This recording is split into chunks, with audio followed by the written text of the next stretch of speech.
Welcome back to my Colorado mountain garden. Happy Easter, everybody. Um, I did quite a few chores today. I started this morning by uppotting my dill, and those went into 1 gallon containers. My dill ends up being in a 3 gallon container, sometimes 5 gallon. We'll just see how big it gets and everything like that. But the most of the dill I'm growing this year is the fern leaf variety, so it's a little bit lower grower. But I got that done, and this afternoon we're going to focus on Italian oregano because I haven't even talked about my oregano and my thyme and things like that. Um, so this is the Italian oregano, and I did start this in the little peat pods, the Jiffy peat pods. I think they're 36 millimeter, so they're the short ones. And yes, I soaked my seeds overnight and then I planted them. And the reason for doing that, it just speeds up germination.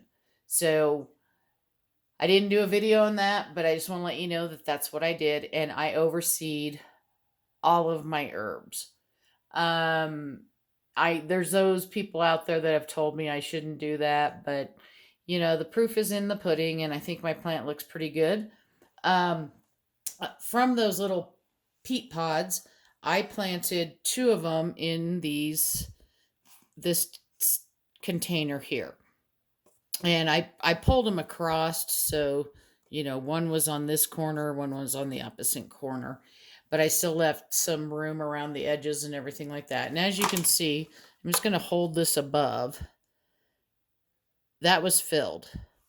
Now, oregano, things like oregano and thyme, marjoram, they're creepers. So anywhere once this starts growing out, and you can kind of see how it's getting, it's growing. And as it grows, anything that touches the soil will set roots on its own. And then I'll just be cutting the top and around the edges and anything that's overflowing. While this is inside my house, I water from the bottom. When it goes out to the garden, it does have a little bit of a dripper. Most herbs, I will say, like to dry out a bit.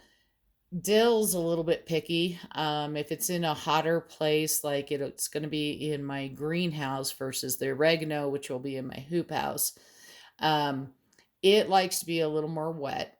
And I will put a drip ring around those, and hopefully I can show you that if I remember. But I did put drip rings around it. Now this is just going to get one or two drippers kind of close in, like around this area of the pot. I'm going to turn this just a little bit so you don't see the sign there, but you can see how it's growing out. Now this will probably fill the pot before it can even go outside.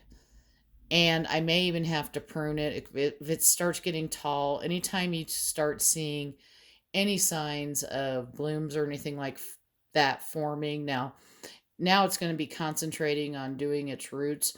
If you overseed like I do, this is going to spread out not only through that, but as the roots grow, it's just going to spread out on its own. So for those that bought oregano from me this year, they can expect to see the same thing. Although they only had one little pod cell. Like I did two in here, and they had one pod cell in a solo cup like this. And that's fine. They can even split that pot.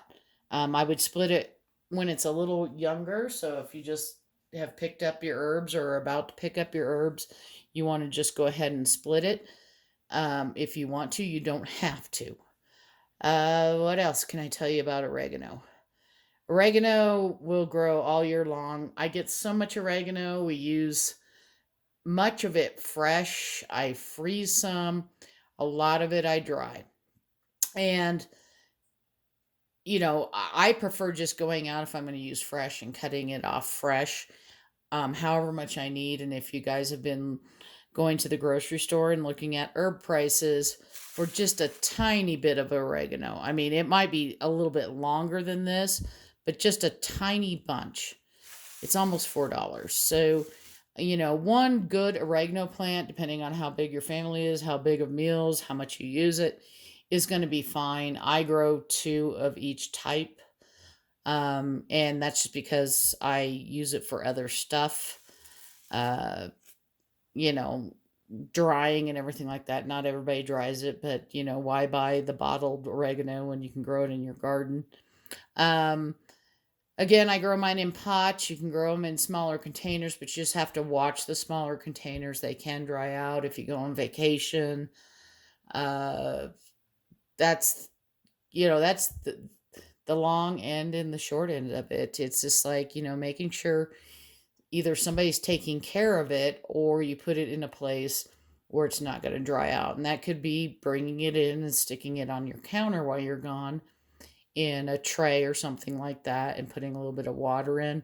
Again, this will all be watered from the bottom while it's in my house. When it goes outside, there's no drip tray, there's no nothing. I just put drippers on it and let the water come out naturally. Hope you're having a wonderful day and happy gardening.